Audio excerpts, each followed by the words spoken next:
नमस्कार। हमारे चैनल में आपका स्वागत है। मैं हूं रामचंद्र मौर्य। साथियों, गांव में एक कहावत है कि बोले तो बोले सूप बोले, छलनी भी बोलती है जिसमें 72 छेद होते हैं। जी हां, मैं भारतीय जनता पार्टी की बात कर रहा हूं, जो समय समय पर तमाम विपक्षी दलों को निशाना बनाती रहती थी। कुछ समय पहले राहुल गांधी और सोनिया गांधी के पीछे पड़ी थी,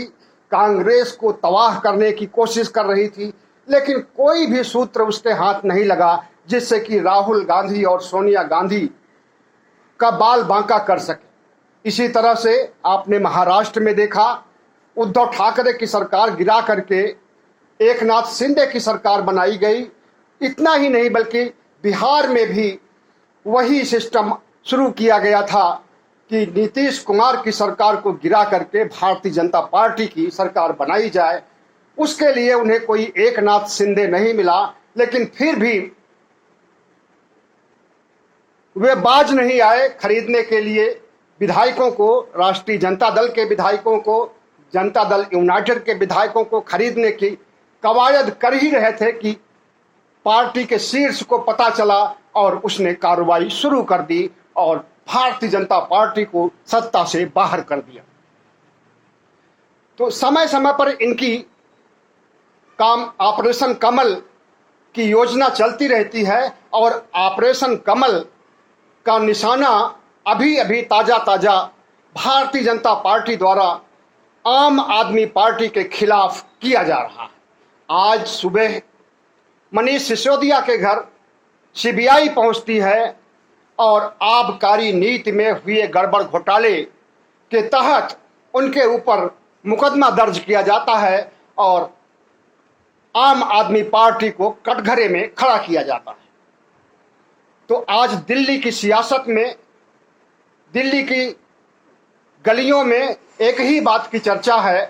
कि क्या दिल्ली के उप मुख्यमंत्री मनीष सिसोदिया की गिरफ्तारी होगी। अगर गिरफ्तारी होगी तो वो कब होगी, और क्या गिरफ्तारी होने के बाद मनीष सिसोदिया का कद और बढ़ जाएगा। अगर और बढ़ जाएगा तो भारतीय जनता पार्टी जो ये कवायद कर रही है आम आदमी पार्टी को तहस नहस करने के लिए, आम आदमी पार्टी को नष्ट करने के लिए, आम आदमी पार्टी को खत्म करने के लिए। तो साथियों, भारतीय जनता पार्टी के प्रमुख जेपी नड्डा ने कुछ समय पहले कहा था विपक्ष तो बचेगा ही नहीं, और उसके पहले शाह ने कहा था कि भारतीय जनता पार्टी 30-40 साल तक राज करेगी, उसके बाद किसी विपक्षी दल का नंबर आएगा। तो उसी को अंजाम देने के लिए, विपक्ष को खत्म करने के लिए जिस तरह से भारतीय जनता पार्टी अपनी कुटिल चाल चल रही है, उसे पूरा देश देख रहा है, और पूरा देश ही नहीं बल्कि पूरी दुनिया देख रही है। दुनिया के कई देशों की नज़र भारत की राजनीति पर, भारत की सियासत पर, भारत की हर गतिविधियों पर नजर रहती है। आपको मालूम हो कि कल ही न्यूयॉर्क टाइम्स ने आम आदमी पार्टी की सरकार दिल्ली के लिए कसीदे पढ़े और अपने अखबार में मनीष सिसोदिया की फोटो के साथ एक ऐसा लेख प्रकाशित किया जिससे भारतीय जनता पार्टी में हड़कंप मच गया और एक दिन नहीं बीता कि उनके यहां सीबीआई पहुंच गई।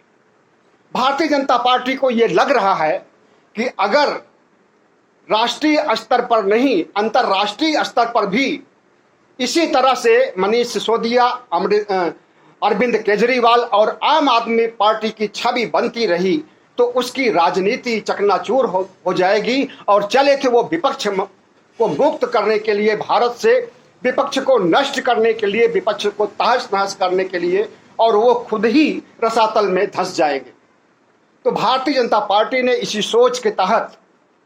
आज मनीष सिसोदिया के ऊपर कार्रवाई की और 21 जगहों पर सीबीआई के छापे हुए और अभी चल रहे हैं, और वो 21 जगह देश भर के तमाम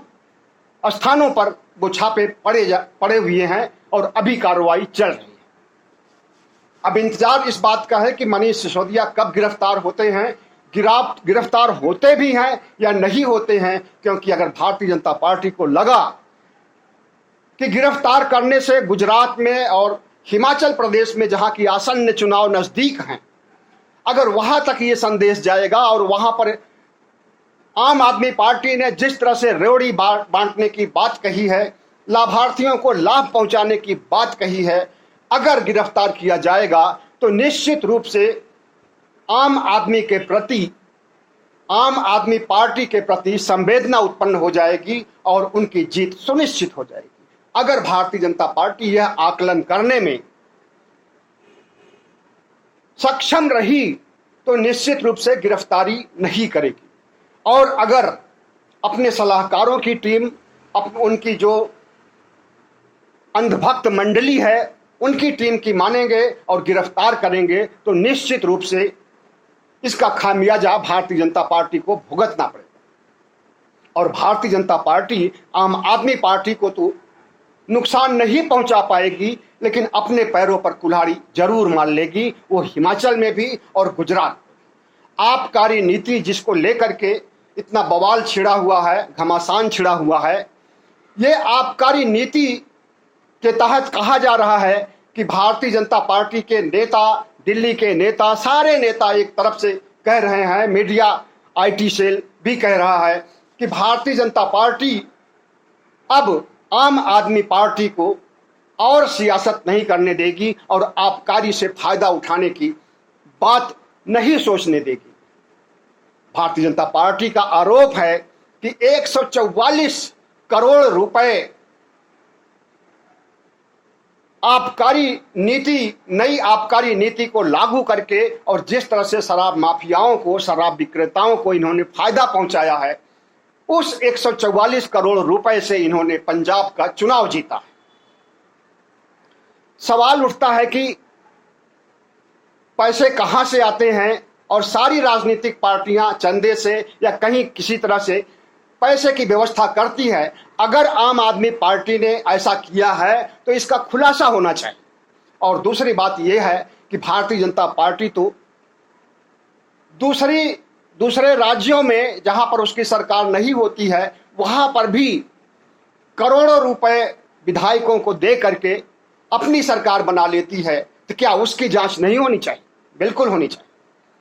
दोहरा मापदंड नहीं होना चाहिए, एक मापदंड होना चाहिए और वो सारी पार्टियों पर लागू होना चाहिए। अगर पंजाब में 144 करोड़ रुपए खर्च करके अरविंद केजरीवाल चुनाव जीते हैं तो इसका खुलासा होना चाहिए। लेकिन भारतीय जनता पार्टी ने जिन जिन राज्यों में विधायकों की खरीदारी करके अपनी सरकार बनाई है, वहां पर भी जांच होनी चाहिए। आपको मालूम हो कि जिस आबकारी नीति की बात कर रहे हैं, जिस आबकारी घपले की बात कर रहे हैं भारतीय जनता पार्टी के लोग, उसी गुजरात में के एक बंदरगाह से अरबों रुपए के नशे के सामान मिलते हैं, हेरोइन मिलती है, तमाम तरह के मादक पदार्थ मिलते हैं। उनको जांच करने के लिए सीबीआई आज तक नहीं पहुंची। और उसी गुजरात राज्य में अभी हाल ही में जहरीली शराब पी करके 55 से अधिक लोगों की मौत हो गई। वहां पर जांच करने के लिए कि किस तरह से जहरीली शराब कहां बनती है, जहरीली शराब का विपणन, मार्केटिंग कैसे होती है और जहरीली शराब के लिए कौन जिम्मेदार है, इसके लिए, इस आबकारी नीति के लिए भारतीय जनता पार्टी ने कोई भी टीम नहीं गठित की, न तो एसआईटी गठित की, न कोई एफआईआर हुआ और न कोई कार्रवाई। और बताया ये जा रहा है कि भारतीय जनता पार्टी के नेता ही जहरीली शराब बनाते हुए पकड़े गए हैं अपने ठिकानों पर। तो भारतीय जनता पार्टी दिल्ली सरकार के पीछे पड़ करके और दिल्ली की आबकारी नीति का खुलासा करना चाहती है तो अच्छी बात है। कोई भी सरकार हो, चाहे वो केजरीवाल की हो, चाहे वो नीतीश कुमार की हो, चाहे वो योगी की सरकार हो, चाहे वो शिवचरण सिंह चौहान की सरकार हो, कोई भी सरकार अगर गलत करती है तो उसका खुलासा होना चाहिए। अगर वो भ्रष्टाचार करती है तो उसका खुलासा होना चाहिए, लेकिन दोहरा मापदंड नहीं होना चाहिए। जो मापदंड केजरीवाल के ऊपर लागू हो रहा है वही मापदंड गुजरात में और दूसरी जगहों पर भी लागू होना चाहिए। लेकिन भारतीय जनता पार्टी का दोहरा मापदंड और उसे किस तरह से किस मोड़ पर ले जाएगा शायद उसको यह पता नहीं है। गुजरात में आम आदमी पार्टी के प्रमुख केजरीवाल और सिसोदिया ने जिस तरह से पूरे गुजरात में, यहां तक कि आदिवासी इलाकों में मुफ्त की रेवड़ी बांटने, मुफ्त की रेवड़ी कहा जाता है कि जो फ्री में बिजली दी जा रही है, फ्री में शिक्षा दी जाएगी और फ्री में महिलाओं को सहायता दी जाएगी 1000 रुपए की,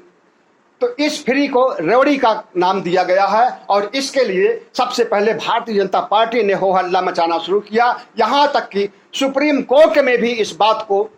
ले जाया गया कि आम आदमी पार्टी दिल्ली में तो रेवड़ी बांट ही रही है, गुजरात में और पंजाब में भी रेवड़ी बांटने की का ऐलान कर चुकी है और पंजाब में तो अंजाम भी दे रही है रेवड़ी बांटने के लिए। वहां बिजली मुफ्त कर दी गई है 200 यूनिट तक। लेकिन सुप्रीम कोर्ट में सुनवाई के दौरान चीफ जस्टिस ऑफ इंडिया ने जिस तरह से इस मामले की समीक्षा किया, उससे भारतीय जनता पार्टी में हड़बड़ी मच गई और उन्होंने कहा कि कोई भी सरकार होती है तो एक कल्याणकारी सरकार होती है, जनता के हितों को ध्यान रखना होता है, जनता की परेशानियों को ध्यान रखना होता है। और अगर कोई सरकार बिजली फ्री कर रही है, स्वास्थ्य सुविधाएं मुहैया कर रही है, तो ये अच्छी बातें हैं। अगर फ्री में स्वास्थ्य सुविधाएं दिल्ली जैसा गुजरात में भी हो जाएगा और दिल्ली मॉडल गुजरात में लागू हो जाएगा, तो वो न सिर्फ गुजरात के लिए बल्कि पूरे देश के लिए, और वही दिल्ली मॉडल जो पंजाब तक पहुंच चुका है और गुजरात पहुंच रहा है, या गुजरात के चुनाव जीतने की पूरी कवायद की जा रही है, यही गुजरात मॉडल, यही दिल्ली मॉडल पूरे देश में लागू करने के लिए केजरीवाल का इरादा है। उन्होंने अभी हाल ही में न्यू इंडिया नंबर 1 का नारा दिया और इस पर कई एक भाषण दिया, जिसमें उन्होंने अपना नजरिया साफ कर दिया कि हम भारत को सिर्फ न्यू इंडिया नहीं बनाना चाहते हैं, बल्कि दुनिया के देशों में नंबर 1 देश राष्ट्र बनाना चाहते हैं। तो भारतीय जनता पार्टी की परेशानी का एक कारण यह भी था कि मोदी जी चले थे न्यू इंडिया बनाने के लिए, मेक इन इंडिया बनाने के लिए, लेकिन उनका मेक इन इंडिया तो बन नहीं सका, उनका न्यू इंडिया बन नहीं सका, उनकी बुलेट ट्रेन चल नहीं सकी, उनके 100 स्मार्ट सिटी बन नहीं सके और उनके जितने भी लोक लुभावन जुमले थे सबके सब फ्लॉप हो गए। 15 लाख से लेकर के और गरीबों को मुफ्त में दी जाने वाली राशन की रेवड़ी तो भारतीय जनता पार्टी बांटती है, और अगर भारतीय जनता पार्टी के अलावा कोई दूसरी सरकार बिजली फ्री कर देती है या स्वास्थ्य सुविधाएं फ्री कर देती है और जरूरतमंद महिलाओं को यात्रा में छूट देती है, बस में छूट देती है, फ्री बस सेवा कर देती है महिलाओं के लिए, या गुजरात में हर महिलाओं को 1000 रुपए देने की बात जिस तरह से केजरीवाल ने किया है, ये सब चीजें भारतीय जनता पार्टी को सताने लगी है कि अगर मुफ्त की रेवड़ी वहां पर बांटी गई तो निश्चित रूप से इसका फायदा आम आदमी पार्टी को मिला। तो आम आदमी पार्टी की लोकप्रियता जो देश में बढ़ रही है, दिल्ली से शुरू होकर पंजाब, पंजाब से शुरू होकर के गुजरात, गुजरात से शुरू होकर के हिमाचल प्रदेश और पूरे देश में जिस तरह से जंगल में आग की तरह आम आदमी पार्टी की पकड़ बढ़ रही है, लोकप्रियता बढ़ रही है, उसको देख करके भारतीय जनता पार्टी हैरान है, परेशान है, निराश है। और इसी निराशा और इसी कुंठा को निकालने के लिए भारतीय जनता पार्टी ने आम आदमी पार्टी के खिलाफ आबकारी नीति का बहाना लेकर के और आम आदमी पार्टी को खत्म करने की साजिश रच रही है। स्वास्थ्य मंत्री जितेंद्र प्रसाद को उन्होंने पहले ही गिरफ्तार कर लिया है और कई महीने हो गए मनी लॉन्ड्रिंग के केस में फंसे हुए हैं। और जो कोई मनी लॉन्ड्रिंग के केस में फंसता है और ईडी के तहत कार्रवाई होती है तो उसकी बेल भी नहीं होती, उसकी जमानत भी नहीं होती है, इसीलिए उनकी जमानत भी अभी नहीं हो रही है। और दूसरा शिकार ये मनीष सिसोदिया को बनाना चाहते हैं, लेकिन मनीष सिसोदिया में और जितेंद्र में बहुत बड़ा फर्क है। मनीष सिसोदिया नंबर 2 के नेता हैं आम आदमी पार्टी के और दिल्ली के उप मुख्यमंत्री हैं। उन्होंने दिल्ली में ही नहीं पूरी दुनिया में नाम कमाया है स्वास्थ्य मुफ्त स्वास्थ्य सुविधाओं को देकर के और मुफ्त शिक्षा को देख करके आज न्यूयॉर्क टाइम्स ने, कल न्यूयॉर्क टाइम्स ने जो लेख छापा है उसमें सराहना की गई है, भूरी सराहना की गई है दिल्ली सरकार की, आम आदमी पार्टी की, मनीष सिसोदिया। तो ऐसे में अगर भारतीय जनता पार्टी खुद विकास के कार्य नहीं कर सकती है, खुद रेवड़ी नहीं बांट सकती है, तो उसका यह समझना है कि कोई रेवड़ी बांटने भी ना पाए, कोई इस देश की जनता को सुविधाएं दे भी ना। अगर वो नहीं दे पा रहे हैं तो कोई भी ना दे। बस इसी नीति के तहत आम आदमी पार्टी के खिलाफ कार्रवाई हो रही है। अब देखना है कि भारतीय जनता पार्टी इसमें कितना सफल होती है। और जहां तक बात रही अरविंद केजरीवाल की, तो अरविंद केजरीवाल दिल्ली के ऐसे सूरज हैं जिस पर कोई थूकने का काम करेगा तो वह थूक उल्टा उसके मुंह पर ही गिरेगा। और यही बात मनीष सिसोदिया के ऊपर भी लागू होती है। मनीष सिसोदिया ने जिस बेबाकी से, जिस ईमानदारी से रात दिन काम करके दिल्ली का कायाकल्प किया है, अगर उनके खिलाफ सीबीआई उन्हें गिरफ्तार करती है, जेल में ठूसती है, तो इसका बहुत बुरा अंजाम होने वाला है। और भारतीय जनता पार्टी को कितना नुकसान पहुंचेगा, अभी खास करके गुजरात में और हिमाचल प्रदेश में उसे कितना खामियाजा भुगतना पड़ेगा, शायद इसका अंदाजा उसे नहीं है। आम आदमी पार्टी ने सारा फोकस अब भारतीय जनता पार्टी की कुटिल नीतियों की तरफ, वह किस तरह से तमाम सरकारों को निशाना बनाती है और तमाम राजनेताओं के खिलाफ ईडी, सीबीआई, आईटी का इस्तेमाल करती हैं, इसकी याद दिलाई जा रही है लोगों को। और इसी की कड़ी में मनीष सिसोदिया को भी रखा जा रहा है कि बेवजह परेशान किया जा रहा है। इसके पहले भी भारतीय जनता पार्टी ने अरविंद केजरीवाल के दफ्तर को खंगाला था सीबीआई को भेज करके, लेकिन उसे कुछ भी नहीं मिला, उस सीबीआई के हाथ कुछ भी नहीं लगा। इतना ही नहीं बल्कि आम आदमी पार्टी के 40 विधायकों को करप्ट, भ्रष्टाचारी कह करके उनको गिरफ्तार कर लिया गया था, लेकिन कोर्ट ने उन्हें रिहा कर दिया क्योंकि वे भ्रष्टाचारी नहीं थे, वे करप्ट नहीं थे। इसी तरह से बहुत से नेताओं को तंग किया गया, लेकिन कोर्ट में सबूत के अभाव पर सब छूट गए। और अब निशाने पर है मनीष सिसोदिया। अगर मनीष सिसोदिया के ऊपर जो आरोप है कि 144 करोड़ रुपए का इन्होंने घपला किया है और उस पैसे से पंजाब को जीता है, तो भारतीय जनता पार्टी को यह भी पता होना चाहिए कि जो आरोप आम आदमी पार्टी के ऊपर लगाए जा रहे हैं, वही आरोप उसके ऊपर लगेंगे गुजरात में। गुजरात में मैंने जैसा कि बताया था, कम से कम 3 बार अरबों रुपए की मादक वस्तुएं पकड़ी गई हैं, लेकिन उनके ऊपर कार्रवाई नहीं होती है। गुजरात में जहरीली शराब को परोसने वाले भारतीय जनता पार्टी के नेता, जहरीली शराब को बनाने वाले भारतीय जनता पार्टी के नेताओं की पहचान हो गई है, लेकिन उनके खिलाफ कोई कार्रवाई नहीं हो रही। अब चूंकि अपना जनाधार बढ़ाने के लिए केजरीवाल और मनीष सिसोदिया रात दिन गुजरात में अपना समय दे रहे हैं और उन्हें लाभ पहुंचाने की बात कह रहे हैं, और जो 27 सालों से भारतीय जनता पार्टी वहां काबिज है, सत्ता में है, उसके खिलाफ माहौल बना रहे हैं, तो ऐसे माहौल में भारतीय जनता पार्टी को की खिसियाहट है कि अगर आम आदमी पार्टी गुजरात को भी जीत लेगी, हिमाचल को भी जीत लेगी, तो उसका 2024 में आना मुश्किल हो जाएगा सत्ता में। और ज्यादा उम्मीद है कि अरविंद केजरीवाल की लोकप्रियता पूरे देश में इतना बढ़ जाएगी कि अगले प्रधानमंत्री के रूप में आम आदमी पार्टी के प्रमुख केजरीवाल हैं। बस इसी डर से आरएसएस भी सत्ते में आया हुआ है, बीजेपी भी सत्ते में आई है, और बीजेपी का शीर्ष नेतृत्व भी सत्ते में आया हुआ है। अब देखना है कि मोदी जी की चाल चलती है। अगर वो मनीष सिसोदिया को गिरफ्तार करते हैं तो कितनी आवाज उठती है, और मनीष सिसोदिया को गिरफ्तार करने के बाद इसका राजनीतिक फायदा आम आदमी पार्टी को कितना मिलता है। अगर इसका आकलन कर लेंगे तो शायद वो सिसोदिया को गिरफ्तार नहीं करेंगे, और अगर गिरफ्तार नहीं करेंगे तो इतनी बड़ी कवायद जो की गई है, जिस तरह से आरोप लगाए गए हैं, जिस तरह से आबकारी महकमे में भ्रष्टाचार की बात कही है, ये सब हवा हवाई ही साबित हो जाएगी। तो अब देखना है कि भारतीय जनता पार्टी आम आदमी पार्टी को नुकसान पहुंचा सकती है, केजरीवाल को नुकसान पहुंचा सकती है। केजरीवाल, मनीष सिसोदिया अपने को कट्टर राष्ट्रवादी कहते हैं, कट्टर ईमानदार कहते हैं। कट्टरता के मामले में तो अभी तक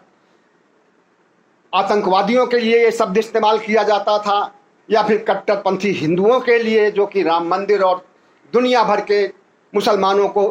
काट डालने, मार डालने की बात कहते थे, उनके लिए कट्टर शब्द का इस्तेमाल किया जाता था। लेकिन अब इसका इस्तेमाल सकारात्मक सोच में भी कट्टर ईमानदारी के लिए और कट्टर देशभक्ति के लिए, कट्टर राष्ट्रवाद के लिए भी प्रयोग किया जाने लगा है। और इसका प्रयोग करने पर निश्चित रूप से आम आदमी पार्टी को फायदा मिला है। और 15 अगस्त से लेकर के अब तक राष्ट्रवाद पर जितना भी भाषण केजरीवाल ने दिया है, उसका आधा भी भाषण, और जिस तरह से make in India number 1 in world बनाने की बात कही है, इतनी बातें तो प्रधानमंत्री नरेंद्र मोदी ने भी नहीं कही होगी। भारत को आगे बढ़ाने के लिए, भारत को विश्व गुरु बनाने के लिए हालांकि बहुत से बातें कही गई हैं भारतीय जनता पार्टी के द्वारा, लेकिन आज देश की क्या स्थिति है और देश की अर्थव्यवस्था कहाँ है, देश की माली हालत कहाँ है, इससे हर कोई, देश में गरीबी कितनी है, देश में भूखमरी कितनी है, देश में मौतें कितनी हो रही हैं, देश में समस्याएं कितनी है, देश में महंगाई कितनी है, इससे हर कोई वाकिफ है। अब केजरीवाल का मेक इन इंडिया या न्यू इंडिया नंबर 1 का प्लान कहां तक जाएगा और इससे वो राजनीतिक फायदा कहां तक उठा पाएंगे, यह तो समय बताएगा। लेकिन आज जो भारतीय जनता पार्टी और आम आदमी में छिड़ी हुई है, आम आदमी पार्टी में जो तकरार छिड़ी हुई है और एक दूसरे को नीचा दिखाने और एक दूसरे को खत्म करने के लिए जो कस्में खाई गई हैं, उसमें अब देखिए कौन बाजी मारता है, यह तो समय बताएगा। लेकिन इतना निश्चित है कि भारतीय जनता पार्टी ने इस बार गलत जगह हाथ डाला है और आम आदमी पार्टी और केजरीवाल और मनीष सिसोदिया, जो कि ईमानदार वास्तव में है, देश की जनता भी उन्हें ईमानदार मानती है, अगर इनकी ईमानदारी को ये भ्रष्टाचार में नहीं तब्दील कर पाएंगे, ईमानदारी को बेईमानी नहीं साबित कर पाएंगे, तो निश्चित रूप से भारतीय जनता पार्टी की बहुत फजीहत होगी और आम आदमी पार्टी को फायदा पहुंचेगा। बहुत बहुत धन्यवाद। हमारे चैनल को सब्सक्राइब कीजिएगा, लाइक कीजिएगा, शेयर कीजिएगा, ताकि हमारी यह बेबाक और सटीक विश्लेषण तमाम लोगों तक ज़्यादा से ज़्यादा लोगों तक पहुंच सके। बहुत बहुत धन्यवाद।